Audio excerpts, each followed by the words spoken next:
Hi hello నమస్తే. Welcome back to SR world. ఈరోజు మన వీడియోలో చిన్న పిల్లల కోసం ఒక చిన్న యాక్టివిటీ అండి. మీ ఇంట్లో చిన్న పిల్లలు కనుక ఉన్నట్లయితే ఇలా సరదాగా వాళ్ళతో ఫ్లవర్స్ డ్రాయింగ్ అనేది వేయించేయండి. వాళ్ళు చాలా ఎంజాయ్ చేస్తారు. అది ఎలాగో ఇప్పుడు మన వీడియోలో చూపిస్తానండి.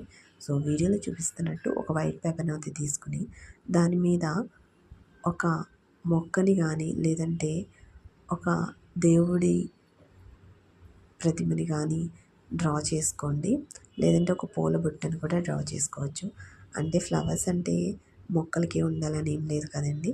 ఈ విధంగా బుట్టలో కానీ దేవుళ్ళకి కానీ పెడతారు కదా.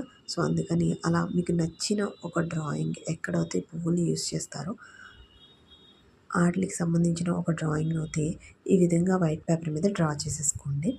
అండ్ ఈ ఫ్లవర్స్ అనేది ఎలాంటి పెన్సిల్ యూస్ చేయక్కర్లేదు, ఎలాంటి పెన్ను యూస్ చేయక్కర్లేదు, అండ్ ఎలాంటి పెయింట్స్ కూడా యూస్ చేయక్కర్లేదండి. జస్ట్ ఇంట్లో ఉండే సింపుల్ ఇంగ్రీడియంట్స్తో దీన్ని అయితే చేసేయచ్చు. అండ్ ట్రస్ట్ మీ అండి, ఈ ఫ్లవర్స్ డ్రా చేసిన తర్వాత మీ పిల్లలతో ఒకే ఒక్క మాట చెప్పండి, వావ్ నువ్వు ఫ్లవర్స్ చాలా బాగా వేసావని. అండ్ వాళ్ళ ఫేస్లో ఒక కాన్ఫిడెన్స్ స్మైల్ అనేది అయితే కంపల్సరీ కనిపిస్తుంది.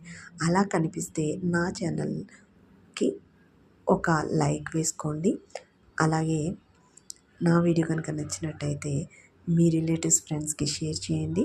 ఇలాంటి మరిన్ని వీడియోస్ కోసం సబ్స్క్రైబ్ చేసుకోండి. సో ఇదేనండి నేను యూజ్ చేసేది ఫ్లవర్స్ డ్రాయింగ్ కోసం. బెండకాయ ముచ్చుకులు ఉంటాయి కదా, వాటిని కుంకుమలో కొంచెం వాటర్ కలిపిస్తాను. అలాగే పసుపులో కూడా కొంచెం వాటర్ అయితే కలిపిస్తాను. సో ఈ విధంగా ఫ్లవర్స్ని అయితే మీ పిల్లల చేత పెట్టించండి. సో సరదాగా ఎంజాయ్ చేస్తారు. ఈ మధ్య కాలంలో పిల్లలందరూ ఫోన్కి ఎడిక్ట్ అయిపోతున్నారు కదండి.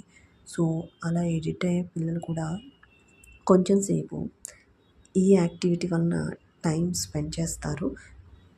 సో ఇలా సరదాగా చిన్న చిన్న యాక్టివిటీస్ని ఇంట్లో కూడా చేయించవచ్చు. స్కూల్లోనే యాక్టివిటీస్ చేయించాలని ఏం లేదండి. సరదాగా మీ ఇంట్లో ఉన్న పిల్లలతో మీరు కూడా ఈ విధంగా యాక్టివిటీని అయితే చేయించండి.